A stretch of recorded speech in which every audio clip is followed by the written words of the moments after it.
Hey everyone, and welcome to Chef AJ Live. I'm your host, Chef AJ, and this is where I introduce you to amazing people like you who are doing great things in the world that I think you should know about. I'm so excited to introduce you to today's guest. If you're not familiar with him, his name is Simon Hill, and he is the host of really, if not the best, one of the absolute best podcasts, not just plant-based podcasts, but podcasts. It is called Plant Proof. And if you haven't checked it out, you must. But I'm really excited because tomorrow, at least tomorrow where he is in Australia, his new book comes out. It's got the foreword by Dr. Will B. Can't get better than that. And it's called The Proof is in the Plants, How Science Shows How a Plant-Based Diet Could Save Your Life and the Planet. Please welcome Simon Hill. It's so nice to meet you. Thank you, AJ. It's been a long time coming. Big fan of your show, and it's just an honor to be here. So thank you for having me. And as you said, quite exciting. My book, which I'm now able to hold, which is great, comes out in Australia tomorrow. So really looking forward to that, and really grateful to have this opportunity to talk to you and your community today. Is it your first book, Simon? Yes. So nearly an author. Probably didn't know what I was getting myself into when I started writing it. I now have a very great appreciation for anyone who's written a book. So it is my first book, and something that I'm starting to sort of reflect on, and really quite proud that I was able to put all of this into one resource for people to have, and hopefully help people improve their health. Yeah. How long did it take you to write it? I guess the formal writing process was around 3.5 years. So that was really sitting down and thinking about the structure, and how I wanted to communicate my message. But really, we're talking over a decade of reading science and getting to understand nutrition science, Hi, and everybody. I'm Chef AJ. and Sorry and about make sense of it. So yeah, it's about 3.5 years of actually sitting down and putting pen to paper. that. Wow. In case somebody is not familiar with you, tell us your plant-based story and how you got started and how your podcast got started. Because that's what I think most people probably up till now know you for. Sure. So I think the the seed for me, in terms of looking at my diet, the seed that was planted was actually a long time before I changed my diet. And it was, when I was 15 years ago, so over 15 years ago, sorry, when I was 15 years old, I was spending a Sunday afternoon with my dad, and we did lots of different things on the weekend, lots of different sort of father son bonding activities, and it would be myself and my brother and my dad. And on this one occasion that I can remember quite vividly, it was just my dad and I, and we were driving around the outer sort of country region of Melbourne, where we were living in Australia. And this is a wine district, and we were visiting different wineries. And on this particular day, as we were driving back home, my dad started to experience some chest pain. And he's a doctor, and very much put on a brave face, and went into a sort of state of denial, which is can be quite common, and sort of downplayed it. And we got home that night, and we were living quite remote, actually, a long way away from the city. And we proceeded to have dinner, and he'd continued to say that he was okay. So I actually went off to bed, and then early hours in the morning, long story short, I heard some noises in the sort of living room space. I woke up. There was Dad. He was very out of breath, and quite helpless, and in need of some medical attention. And he'd called the emergency, the paramedics, and then I was able to detail his symptoms to them, and they said, "Look, you're so far away from the nearest hospital. We have to send a helicopter. This is an emergency. It sounds like your dad's having a cardiac arrest." And he was.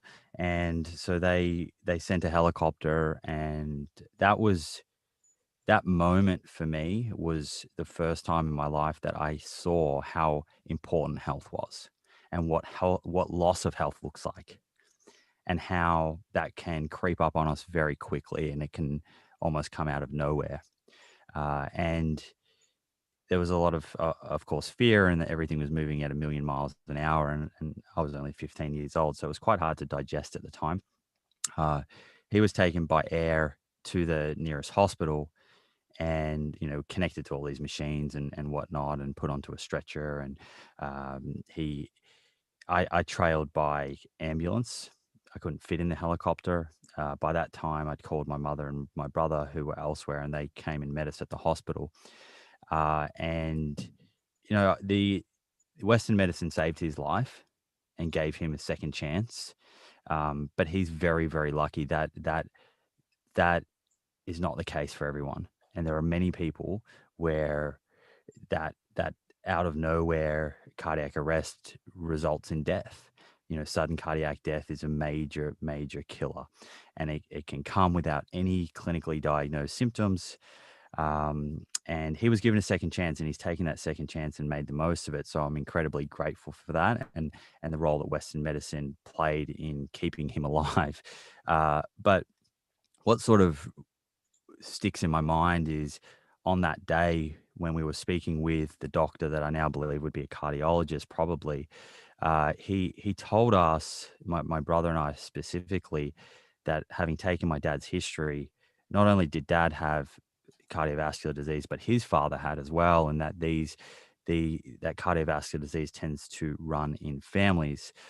But he didn't give us really any information as to why. Now, fast forward many years, and my first degree was a physiotherapy degree, and then I became very interested in understanding nutrition, and undertook a master's in nutrition. And it became quite clear to me that a lot of the time, and not all of the time, yes, certain people can have really crummy genes, and no matter what you do, it can be out of your control, but that is quite rare, and that's obviously very sad. But for most of us, we have so much more control over our health than our genes do. And what I realized is that a lot of these diseases, cardiovascular disease included, run in families because we adopt the same lifestyles. Right. And having discovered that, and then looking around at in my community at the normalization of these diseases, and how we come to accept various lifestyle diseases like type 2 diabetes and cardiovascular disease and certain types of cancer. We'd come to accept these as just a normal part of aging. And everyone I was speaking to, their families were being affected.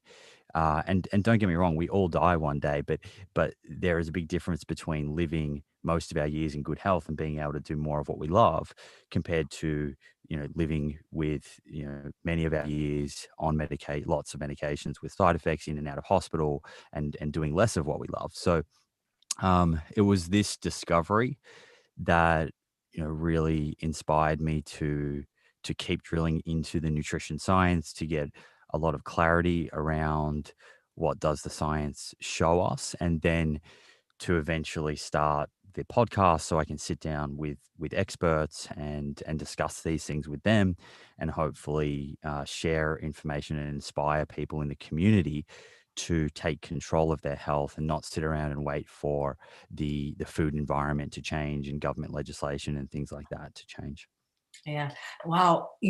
What you said is so true, because I've learned from doctors on this show that for many people, maybe even more than 50%, the first sign of cardiac disease is Mm. death.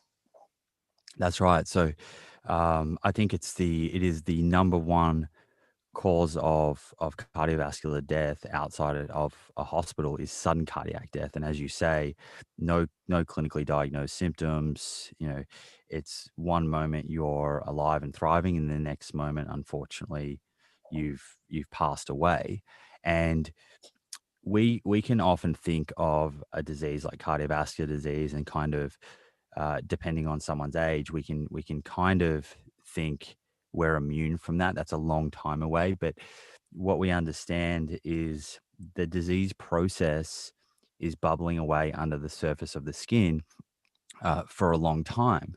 And that buildup of plaque in particular, which is responsible for the most common types of cardiovascular disease, happens. It can happen in our teenage years. It can even happen as early as infancy, depending on our mother's diet. So, um, the a big part of when I was writing my book was trying to communicate that these diseases have long latency periods, and the earlier we can shift our lifestyle and adopt healthier eating habits and other aspects of our lifestyle as well, we can do our best to reduce our risk of experiencing them. And then the net benefit of that is having more of those years in good health, which is ultimately what we're all after. Absolutely. I believe it was Dr. Russelson who said that when like children die in car accidents and they do autopsies, they even under 10, they already have cardiovascular disease. Yeah, that's right.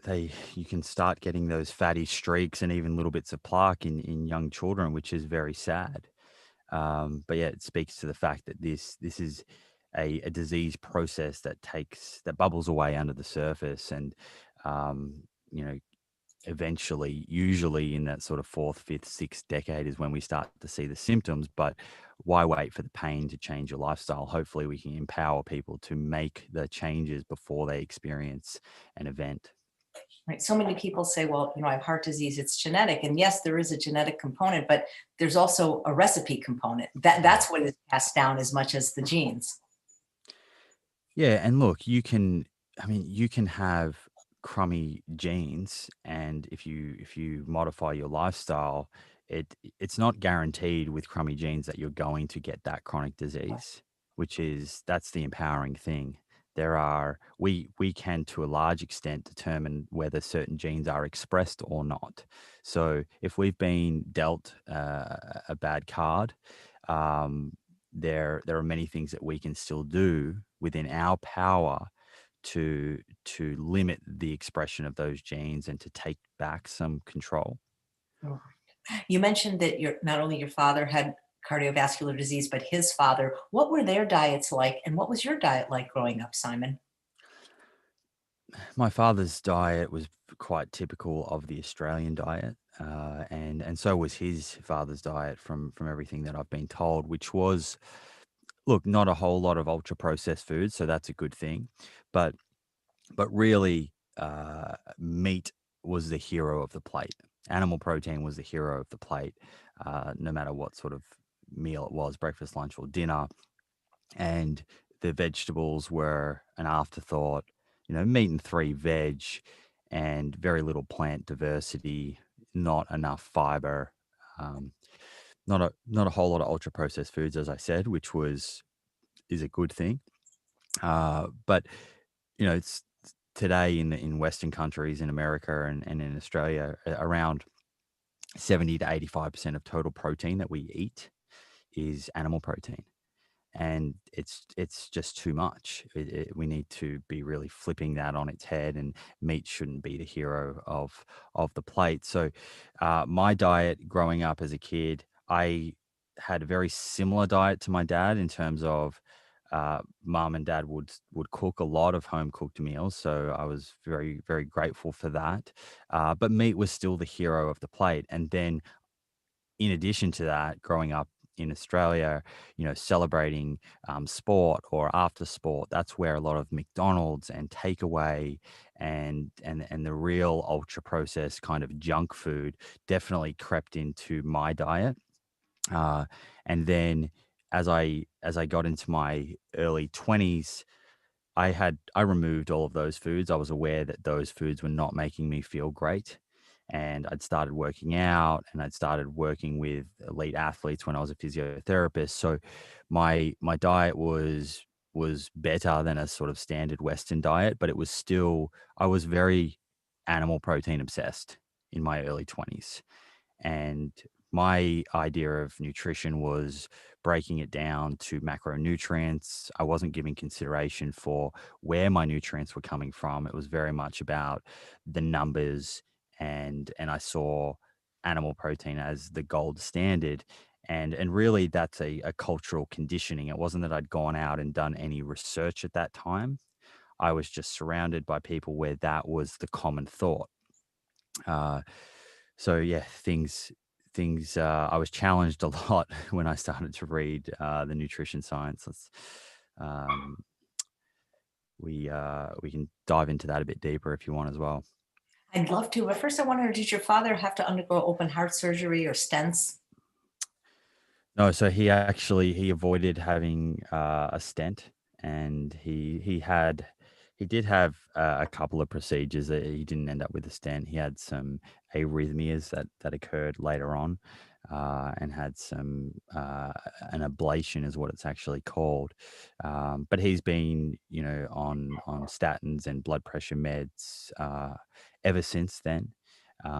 He has dramatically changed his diet and is feeling, a lot better for it. Um, but many of these changes he wishes that he had made before he'd had a heart attack, for sure. Because once you have a heart attack, you can have irreversible damage to that muscle. So, um, he has made significant improvements, and I think he's very thankful for for Western medicine for keeping him alive. Wow, that's something. Did the rest of your family go plant-based when you went plant-based?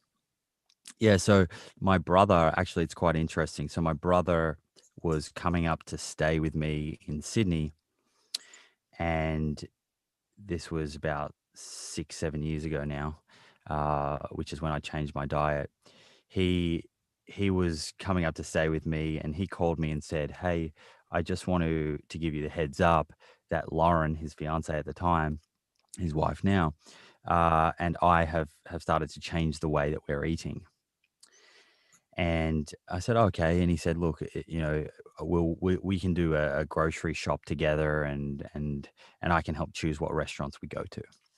I said, "Okay." And he said at the time, he said, "Look, we're eating a pescatarian diet," is what he said.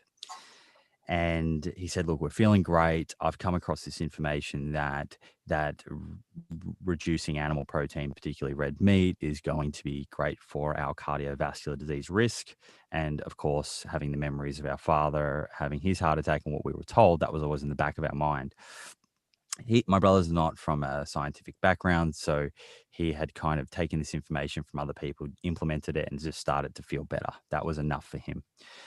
I, on the other hand, really wanted to understand the science. But I said to him at that time, I said, "Look, that's fine. I'm always, I like to think I'm pretty open minded." I said to him, "That's cool. We can do the grocery shopping together.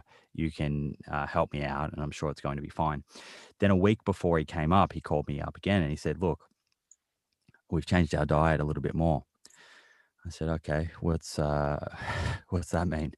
And he said, "Well, we've removed the fish." And I said, "Well, what's that leave on the plate?"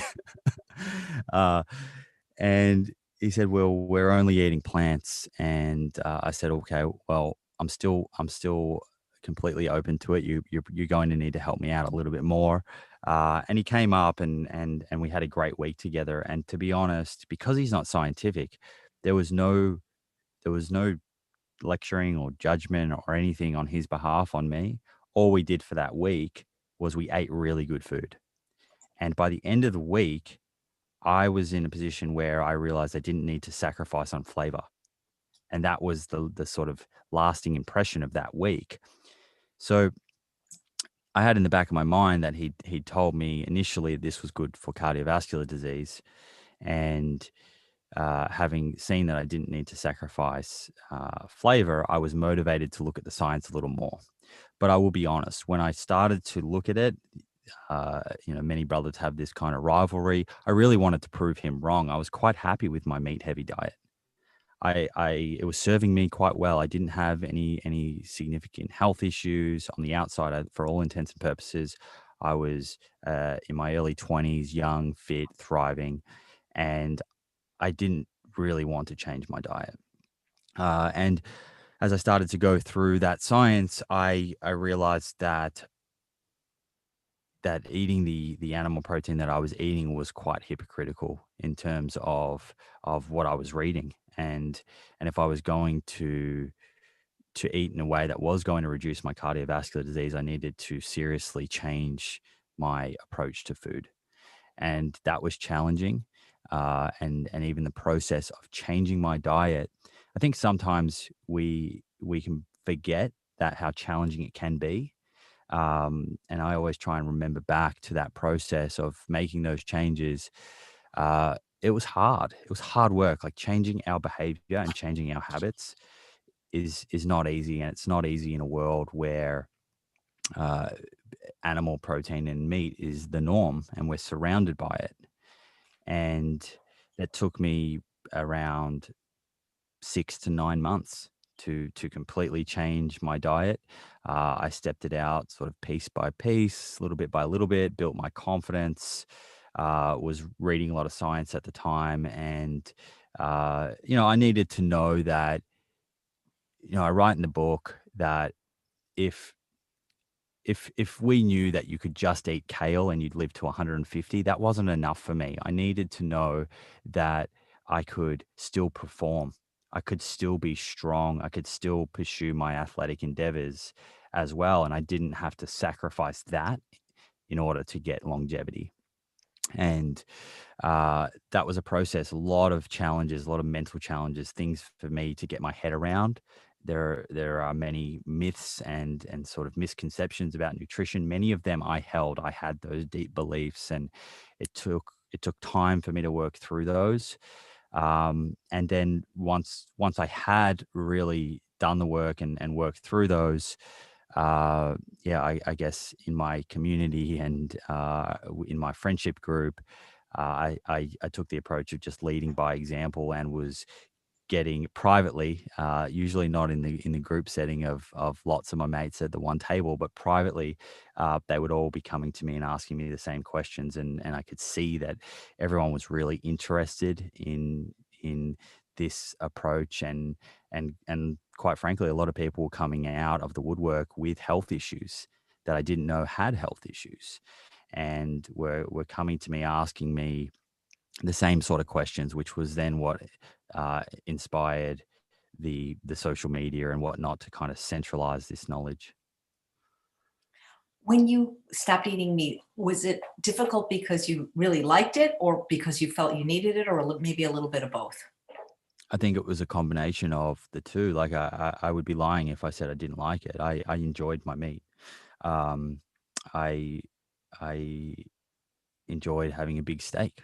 But at the same time, I saw that as natural, normal, and necessary, which Melanie Joy talks about. They're like the three N's that really, from a psychology point of view, make it hard for us to change our behavior.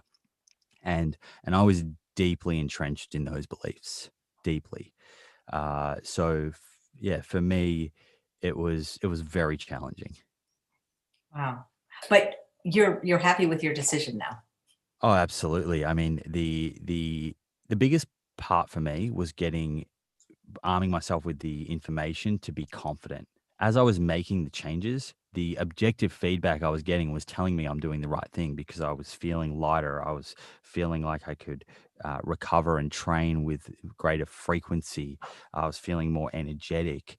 A lot of these things that I had actually accepted as just being, in my 20s, like I was in my early 20s, I was super young. But getting up in the morning and being tired, I'd kind of just accepted some of these things in my life, put it down to uni or whatever.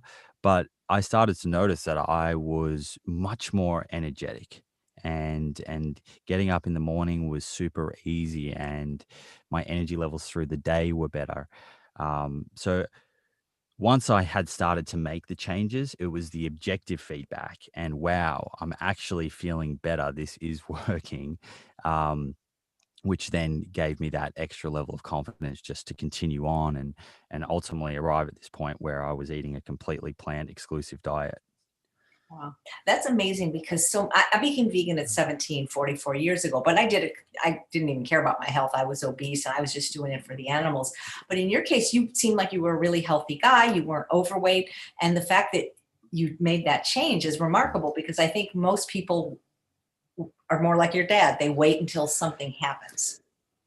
Yeah, and look, if I hadn't had seen my dad have a heart attack in front of me, and seen him nearly lose his life, then maybe I wouldn't have felt as compelled to make these changes. It's something I often think about, and I'm hoping that I can, with my book and even conversations like this, get people listening who haven't seen a family member have a heart attack to think about making those changes before they experience pain or before someone in their family does. Right? It's just that a lot of people still don't know that there's a link between what we eat and in any disease, let alone heart Mm. disease. Yeah, and we've got a lot of work to do to better communicate that, and there are many forces at play that are shaping our food choices, in that create our food environment. But if we look at the global burden of disease study, 2017, this is the largest study ever looking at the risk factors for the development of chronic disease and premature death, dying before we should. And of all risk factors, and this included things like unsafe sex, smoking, alcohol, a whole range of risk factors, poor diet is the number one risk factor. It's the number one contributor to the development of chronic disease and to premature death. And when you drill into that study and you look at, well, what is poor diet defined by? The main things are too much animal protein, red meat in particular, not enough fiber, not enough fruits, and not enough vegetables, and too much sodium, which is mainly coming through ultra processed foods and animal products to an extent. So it's very clear how important diet is, and as you say, not everyone knows that, but we have some work to do. Well, when you decided to take a deep dive into the nutrition to learn the science when you were 20, what did that look like for you? Where did you start? Because a lot of the documentaries that people go to now for that information, I don't think they were even out then. Yeah, it was more. I was reading actual nutrition science, so reading the primary literature. My dad has been involved in academic research for ever since I was born. And so I was surrounded by scientific studies. His desk would be piles high of these studies, from as long as I can remember. They'd be on the coffee table, they'd be in his car, everywhere. And so from an early age, I really understood the importance of science and the scientific method. And I did a research-based undergraduate degree in physiotherapy, and conducted my own study and a systematic review for that. So I had quite a lot of exposure to science. So when I was initially interested, it was going into the primary literature and looking at all of these studies and understanding, making sense of everything from studies in a petri dish to observational studies to randomized controlled trials. There are different types of science, and not all science is equal. And a really important part of interpreting science uh, accurately and getting as close to the scientific truth as we can is understanding the roles of different science. So there was a lot of hours spent reading different types of studies and looking at what different types of methodology, what we were seeing, what were the consistencies.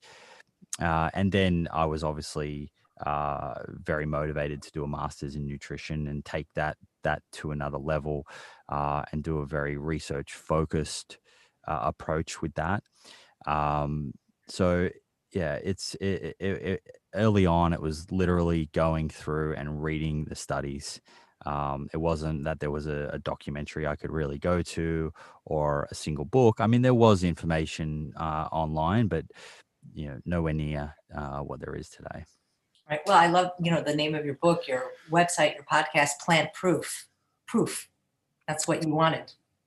Yeah, I thought. I mean, I guess for some people, I can serve as I guess visual proof for particularly for the male community, where a sort of whole food plant based diet historically has had some stigma, or a vegan diet has.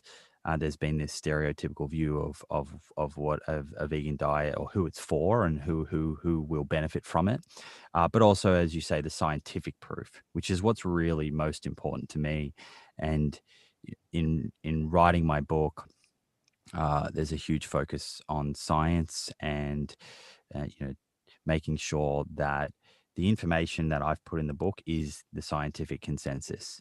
And you'll see there's nearly 1,500 references in there, and I don't want that to overwhelm people, because I've worked hard to write it in a way where I'm kind of holding your hand and walking you through it. But the the fact is, the position that I take in the book is the consensus. If you look at all of the major American College of Cardiology or the Endocrinology or the American Cancer Society guidelines, all of these guidelines, major guidelines that are written by committees of people, usually 10 to 15 people, who are told to go and review the overall evidence and use the evidence hierarchy and to create advice, all of them come to the same conclusion. They're all recommending plant-based approaches to as the recommended way to eat for optimal health. And so the information that I've put in the book is very consistent with that consensus. Great. Do you tell your story at all at the book? And are there recipes in the book? I do tell the story. So that's in the introduction. The book is split into 3 sections. So the first is the sort of introduction, and why does the world need another book about nutrition? Like, there's so many, and that was something I toyed with at the start when I was putting pen to paper. Was I just going to add to confusion, or was I going to give the world something that could clear confusion? I chose the latter, of course. And that's actually a reason why there's no recipes in this book. And I took that position because initially there was going to be, but there wasn't going to be enough room in there for me to cover the confusion. So part 1 is all about, is called Diet of Confusion. Part 2 is Diet of Science. And part 3 is making the shift, all of the practical information. Part 1, Diet of Confusion, is essentially all of the sources of confusion and all of the things in our environment that are leading to the typical diet that most people adopt, which is a diet that is loaded in animal protein and saturated fats, loaded in ultra processed foods. In Australia, ultra processed foods are 42% of calories. In America, it's almost 60%. Uh, in you know, low or deficient in fiber, not enough plant protein, et cetera, et cetera. What is it? What is shaping these food choices of ours? And then also, why are there seemingly quite different opinions when you jump online or you see a headline in the media? Why are they changing? And how can we make sense of that? And that whole part of the book is dedicated to giving you the information to protect you against misinformation.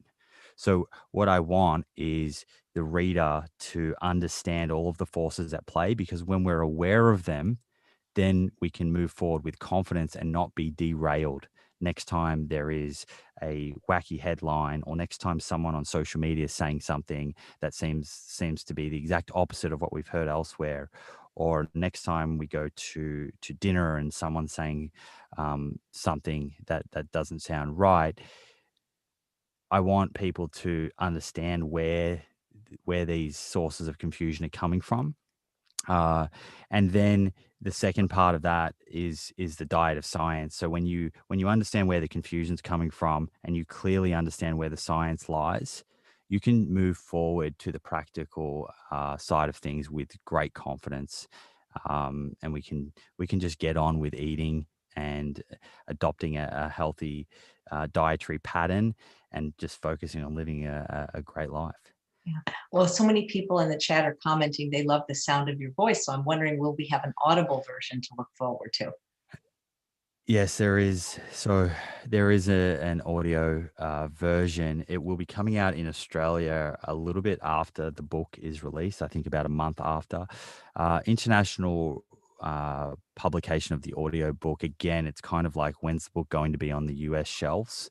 A lot of that's out of my control, and with COVID, things have changed a little bit. So for now, I've been told that the best way for anyone to get the book, particularly overseas, is Book Depository. There will, at some stage, it will turn up on shelves overseas, and there will be an Audible book. overseas, but I don't have the exact date on that.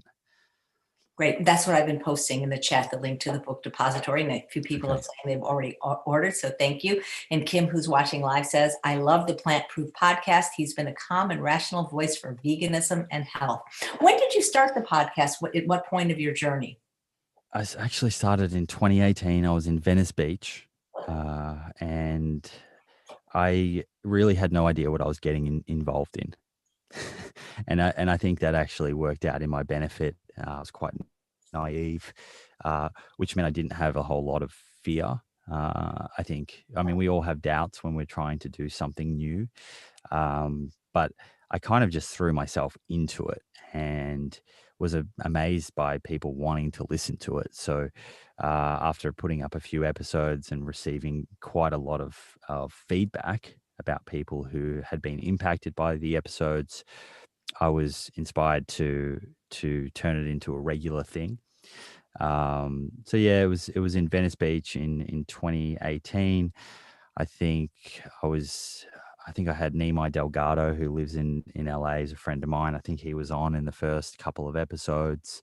And yeah, it's kind of just naturally grown since then. We recorded that episode in his car, of all places. So yeah, it's been a fun process. Well, you've done over 100 episodes, I'm sure. And Michael, who's watching live, says, do you have a favorite? It's hard for me to choose a favorite. Yeah. I want to give you something here. I don't want to just do the kind of stock standard answer. I would say, look, episode 17 with Dr. Will Bulsiewicz, I should say, is I have very fond memories of that episode, and I think he wrote about that in his book, and he wrote about it in the foreword. He wrote the foreword of my new book, and that episode for both of us really really gave us a taste for how widespread how this information can spread so widely, and also how much of an appetite there was for information about food and about improving our health. And the episode really went kind of viral, I guess. It was just the sharing of it was incredible. And that episode actually inspired him to then write Fiber Fueled, and he writes about that. So that's cool. It's I've got great memories of that conversation. It was actually a remote conversation. I was in Marrakesh, of all places, and he was at home, and we hadn't prepared a whole lot for it. We just somehow had been introduced to each other, uh, had a great conversation. People really loved it. And then, since then he's been back on the show sort of 4 or 5 times and has become a bit of a crowd favorite. So, that one's up there. I love the episodes with Rich Roll, of course. And yeah, there's too many. There's too many. That's great. Well, Kim says, yes, episode 17 changed my trajectory yet again. For people wanting recipes, I didn't know this because I did a little research before I met you. You have meal plans and you actually have a restaurant. I was blown away to hear that. Yes, I have a restaurant with my partner Tanya here in Bondi. It's called Eat in Bondi. So we've been open now for about 2 years, and it's a plant-based restaurant. We do lunch and dinner, mainly dinners, and yeah, it's been incredible to see the Bondi community get around it. Has been absolutely amazing, and the feedback we've had has been incredible. So we're both really, really happy that we decided to open that.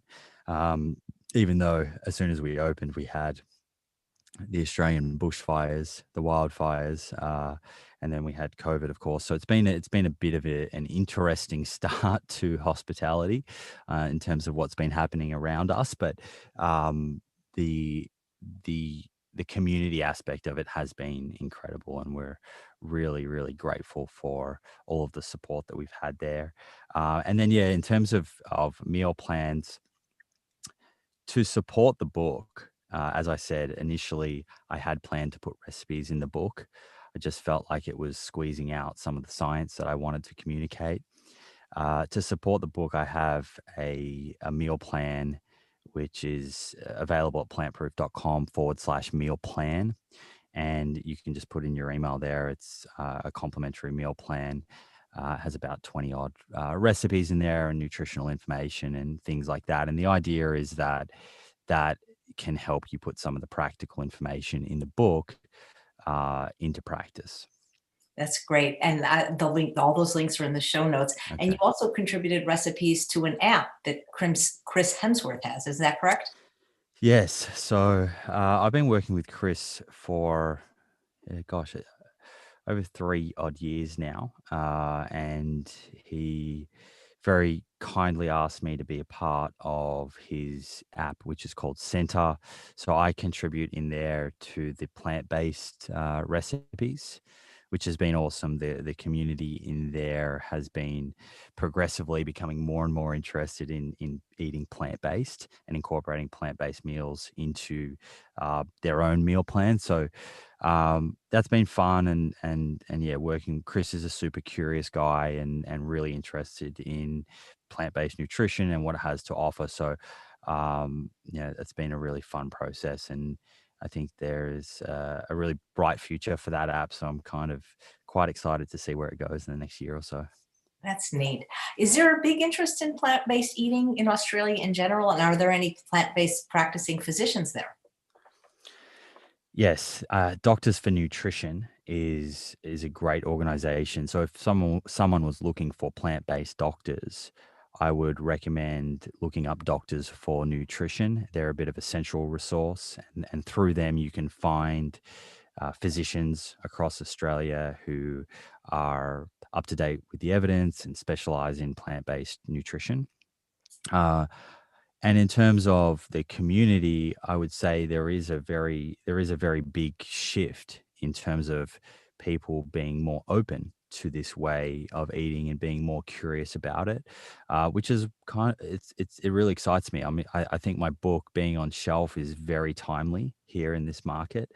There's been a lot of seeds planted over the last 4 or 5 years, as you've said. There's been even documentaries, but really the science over the last 5 years, the amount of science that has just continued to be published almost weekly, but at least monthly, in favor of plant-based diets has just been incredible. And I've made sure that that's what I've included in the book, so it's all of the latest evidence. But yeah, I think that overall the community is very open to looking at this and receptive to it, which is great. That's fantastic. So somebody in the chat is asking, is Marmite healthy? I think, yeah, I think it can be within a healthy diet. I see no problems with it, or a little bit of Vegemite, whichever one's your favorite. I think there's a bit of a Vegemite Marmite uh, rivalry there. I tend to stick to Vegemite, but yeah, if Marmite's your thing, I think that can be perfectly fine to include within a healthy dietary pattern. And I'm sure there's a lot of people watching that don't know what either of those are. Yes, and they're a kind of yeasty, salty. They're an acquired taste. Let's put it that way. It's a kind of black spread that you would put on your toast.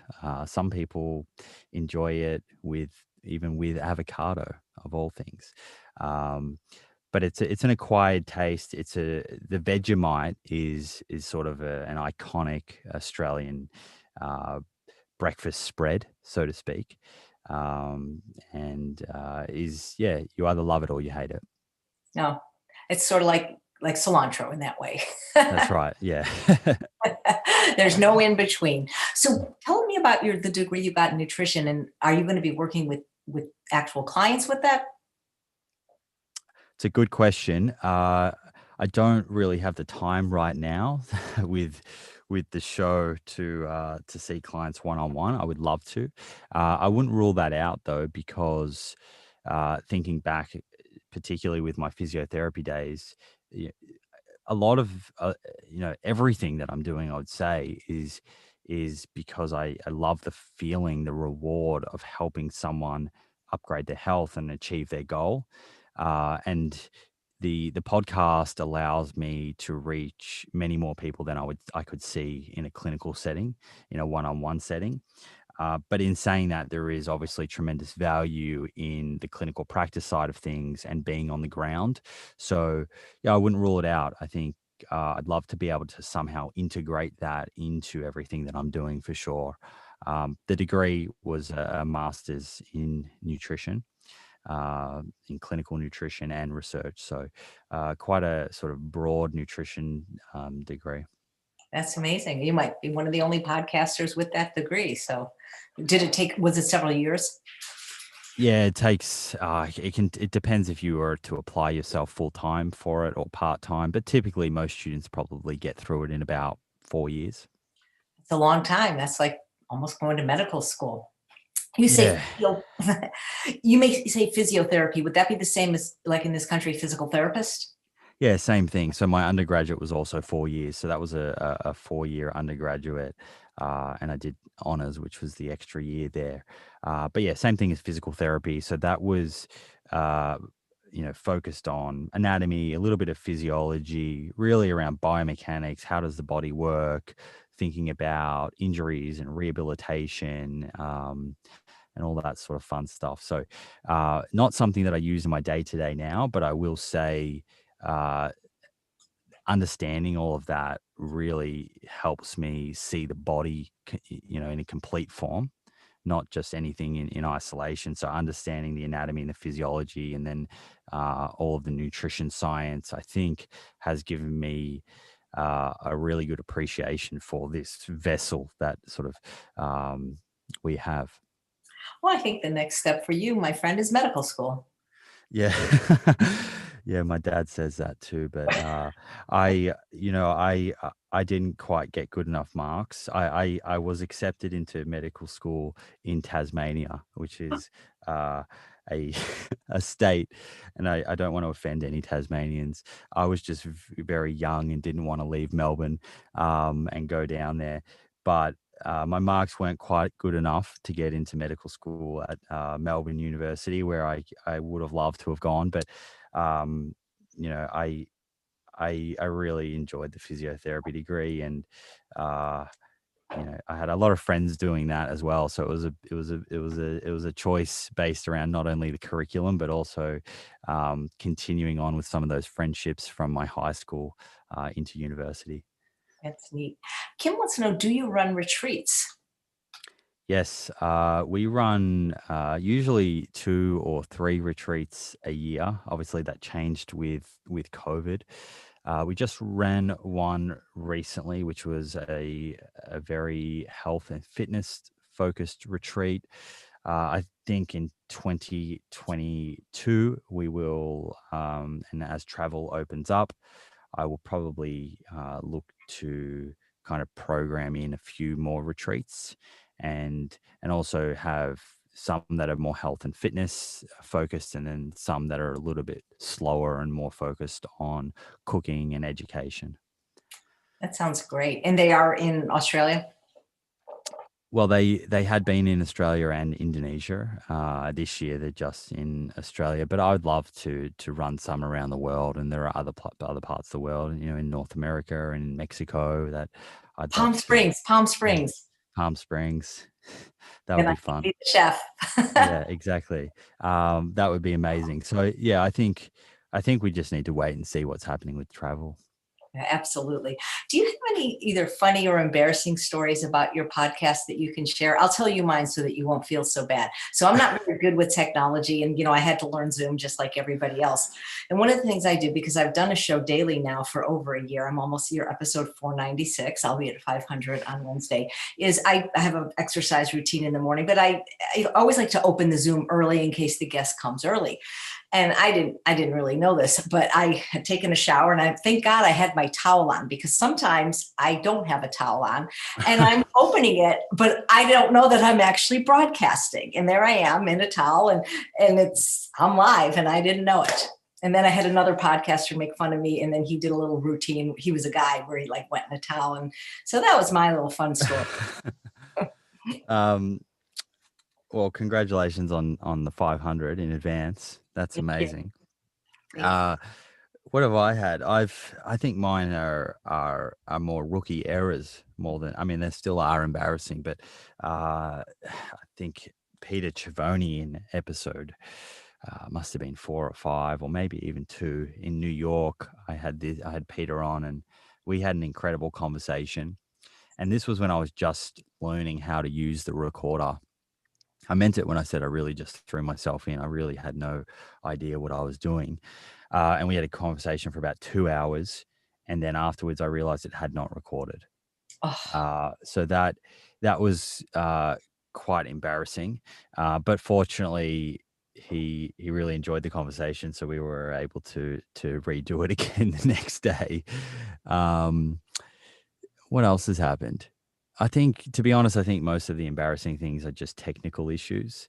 I had another one where I have a small dog, Gnocchi is his name, and some of the episodes a while ago I was doing from my living room, and Gnocchi would be there, and he somehow managed to jump up onto a guest's lap and pulled out the cord from their end. So we'd continued that conversation, and I realized then afterwards that I didn't have any of their audio. So there's been a couple of little embarrassing things like that, but nothing. I haven't had the video on like you and come out in a robe or something like that. that's why I wish I could just go into podcasting. Then I wouldn't have to do hair and makeup every day. You know, one of the things, Simon, that my audience likes to know from every guest, no matter, even if they're not plant-based, is what do you eat? Like, what do you eat in a day? What do you do to work out? Okay, awesome. I love starting the day with oats. So overnight oats, and they would be soaked in some type of plant-based milk, but usually soy milk or oat milk. On top of those will be lots of nuts and seeds, usually walnuts and chia seeds and hemp seeds and things like that that are rich in omega-3s. There will be fruit, of course. I'm a big fan of berries. I write about berries in chapter 7 on when we're looking at brain health and some of the effects of some of the molecules in berries, anthocyanins in particular, which randomized controlled trials show are particularly beneficial even for firing up our brains in our day to day and reducing cognitive fatigue over the course of a day. So lots of berries, usually blueberries. There's other fruits that I tend to sort of mix up in there that will get me started for the day. Snacks, I also think I keep things fairly simple, probably a little more simple than sometimes uh, people led to believe on Instagram. We can be led to believe on Instagram that everyone eats these extravagant meals all the time, but I think we're all human. So we all have our sort of go-tos and the things we stick to. I do quite a lot of sort of whole wheat sourdough with peanut butter on top, and hemp seeds and banana is like a quick snack for me. Particularly if I'm have a very big training day. Lunch is usually a very big Buddha bowl, and when I say big, sort of in volume. So there's there's whole grains, there's legumes, there's lots of dark leafy greens, there's color, so color coming through from various vegetables. And then probably some form of nut or seed over that, and potentially some avocado. Uh, Again, in the sort of between that and dinner, depending on if I'm hungry and how my training schedule's looking, there could be a smoothie that gets thrown into there. I find for my body type and the amount of exercise I do, that if and this is one of the powerful advantages of a plant-based diet, is that by default, because the volume, if you're eating mainly whole foods, is quite large, it's a great diet for losing weight. It's a great diet for losing weight. And I think that is very favorable. Now, the flip side of that is if you want to gain weight, you have to focus in on consuming enough calories and working in that afternoon smoothie for me is something that I do to help assist with that. But as I said, I think in this world, this obesogenic environment that we live in, it's an advantage to have a diet where the default is to lose weight and you have to pay a bit more attention to gain weight, or maintain weight. So that's kind of the afternoon smoothie. That would have greens, again, would be in there. There'd be some fruit in there. There would be some form of plant-based milk. Usually with plant-based milks, I buy ones that are fortified with calcium, which just gives you a little bit of a top up of calcium and can make it easier to achieve the recommended intake level. There's, again, nuts and seeds, and depending on my training, there could be a plant-based protein powder in there, and which again is not going to be for everyone, but it depends on what your overall performance goals are and what you're trying to achieve. And then for dinner is usually, for me, is a little lighter than lunch. It's still quite big in volume and lots of dark leafy greens and usually some tofu or tempeh or some type of legume. But it tends to be a little bit more of a sort of larger salad. And I find that I sleep better when I have that dinner in that way. And I try and have my dinner at least a couple of hours before I'm going to bed. Which is actually something that I write about in the book when we look at circadian rhythms and how meal timing can affect those. So that's a day, I guess, of eating. Of course, things can fluctuate, but that's pretty typical. When do you put on the Vegemite? The Vegemite might, instead of the peanut butter on toast as the snack, Vegemite can work its way in. But to be honest, I love peanut butter more than Vegemite, so I'm a little biased. But if I was out of peanut butter, then yes, Vegemite would make its way in. Is there anybody that you have not had on your podcast that you're just dying to interview? Oh gosh. I have a very big list. Look, there are many people that I want to have on, but I've taken this approach that the conversations will take place when they're meant to. So I have a number of open kind of dialogue with certain people, and we're just waiting on the right time to do those. I'd like to have Natalie Portman on at some stage, and she's in Sydney at the moment. I will sit down with Chris Hemsworth at some stage, and we'll have a fun conversation. Ross Edgley, who is an athlete, well-known kind of athlete from the UK, who has a really interesting mindset when it comes to training. There's many people. So I'm looking forward to connecting more now that I have a studio. I've just set up a new studio in Sydney, and actually I just had Darren Olian on, who you may know of. He's the co-host of Down to Earth with Zac Efron.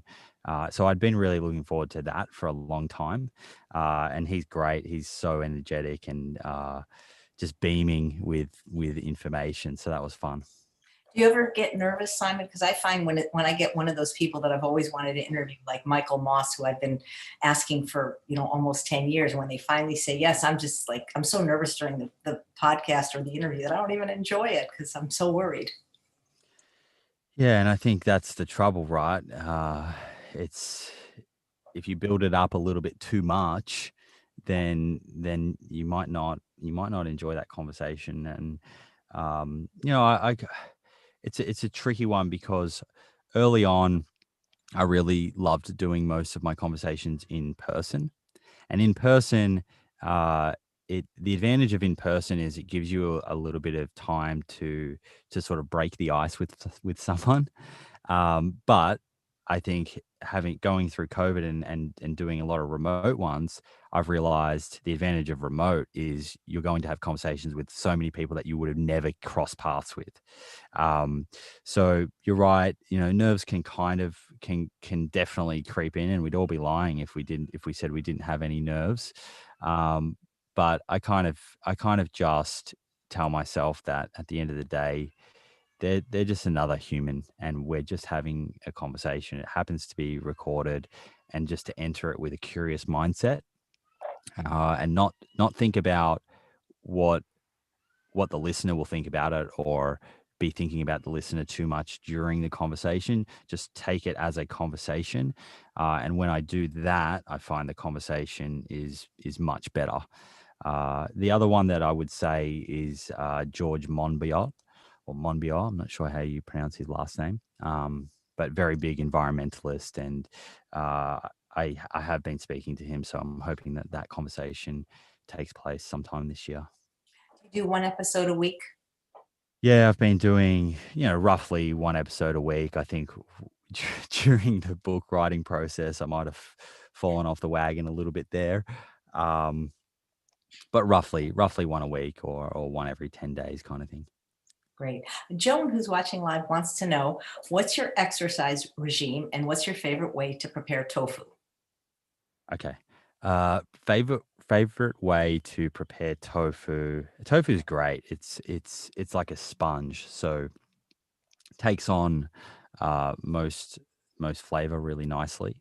And quite often I say this to people who think that tofu is quite bland, and tofu is bland if you take it out of the package and you just eat it by itself, which is very similar to chicken.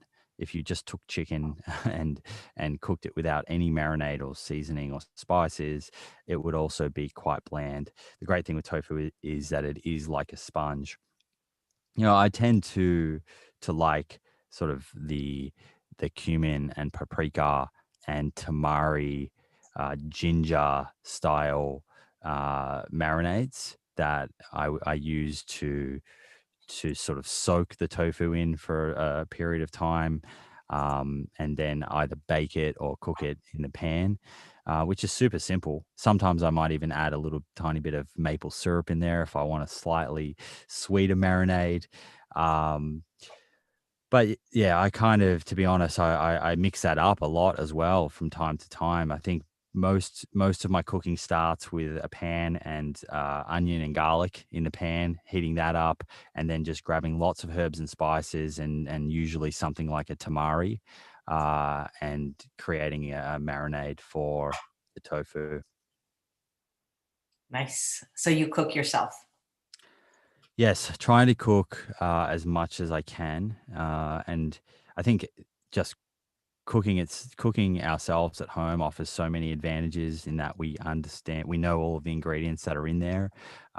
During COVID, I know that Uber and Deliveroo and things like that became much more popular, but there is actually some science showing that when people are eating out, when we're eating out, quite consistently over the week versus cooking at home, we tend to consume around 1,000 calories more per week, uh, which adds up over the year. That's 52,000 calories more a year, which is equivalent. I did the maths on that. It's equivalent to eating around 7 kilograms of butter.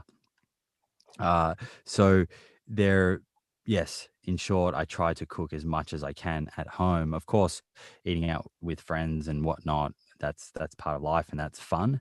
But also, whenever I'm feeling a little bit off, maybe a little tired or run down, I come back to cooking at home and checking my sleep schedule and sleep hygiene, are two of the first things that I come back to.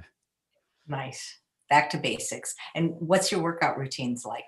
I Yeah. Workout for me now, it's a mix of strength and conditioning. So some sort of dedicated strength workouts. I think maintaining lean muscle and strength is really important for all of us. And for me, that's done in various gym environments, but it could equally be body weight resistance exercise at home or in the park. But but developing lean muscle and strength for men and women of all ages is very important, and it becomes increasingly important as we age into our 50s and 60s and 70s to keep that strength, and it's very tightly correlated with mortality and good health outcomes. So I'm a big one in maintaining our strength, and then to complement that, I do conditioning work, which is, higher heart rate. It's a mix of kind of uh, you know, functional exercise with very small rest between sets, heart rates right up.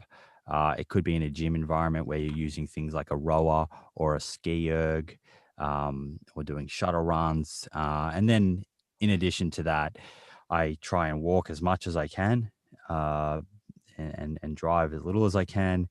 I get down and swim in the beach as much as I can, and do some running on the beach. So yeah, it's a mix of a few different things, and the most important thing for me is that every day I'm doing something. Right. So you practice what you preach. Absolutely. I think, and again, going back, I said the sleep's really important and cooking at home, but the other thing that I know is just so important for my mental health is making sure that I have some form of dedicated exercise for at least an hour a day. If that disappears for me, I just feel a little bit off, and everything doesn't feel as easy. So yeah, another kind of pillar that I lean on quite heavily. I agree. It's more for me, exercise is more for Mhm. mental health than anything else. So I know you don't have capital punishment in Australia, but if you did and you were going to be executed for a crime that I'm sure you didn't commit, what would you request for your last meal?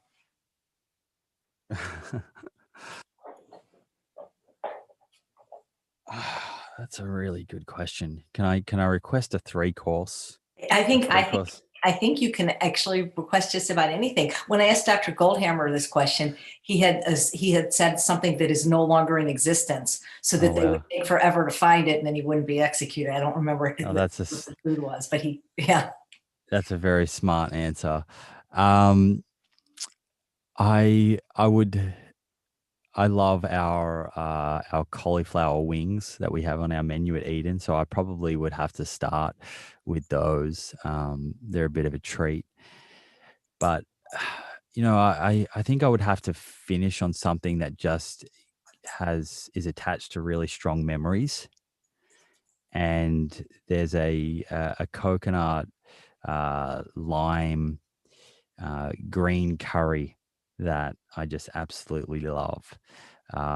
So I think that would need to be in there for sentimental reasons. As long as they could make it as good as I can, um, that would be okay. Uh, and then for dessert, I love cookies, so I would need some sort of like vegan cookie dough, uh, dairy-free ice cream or something like that. Wow, that's great. That is so cool. So you are amazing. Thank you so much for doing this interview. I know you're very busy with your book launch and everything like that, but I wanted to do it before your book came out to make people aware of the book so that they could buy it now instead of later. Thank you very much. And as I said earlier, congratulations on the 500 episodes. That's no small feat, and I'm really privileged to have been invited on your show and to have this opportunity to talk with your community. And yeah, if anyone wants to grab a copy of the book, please do. I'm super active on social media, so if you have any questions, I'd love to help you where I can. Please reach out. That's great. So I'm putting the link, other than buying the book, listening to your podcast, any other way we can support you or your work? I think that's enough. And I guess the added benefit of buying the book, which I haven't mentioned, is that uh, all of the proceeds that I receive are being donated to an organization called Half Cut. And Half Cut is a non-for-profit organization in Australia that is working to save the Daintree rainforest. As you'll see in the book, I spend an entire chapter on planetary health. I think it's such an important issue, and it's it's crucial that we understand how our food choices affect the world around us. So it's nice to know that your purchase of the book and the money that you spend will not only go towards receiving this information that I believe will help you upgrade your health, but will also be going towards protecting our environment. Well, I'm glad you mentioned that because I did not know, and that's something we definitely want to mention in the show notes so that people can know they get an extra bonus for supporting your work. Perfect. Yes, Great. each book will save 2 square meters of the Daintree rainforest. That's incredible. Thank you for doing that. Thank And you very much. thanks all of you for watching another episode of Chef AJ Live. Please come back tomorrow when my guests are two of the stars from the documentary Eating You Alive. I wish you so much success with this book. Thank you, AJ. It's been a pleasure. Great. Cheers. Thanks, Simon. Take care.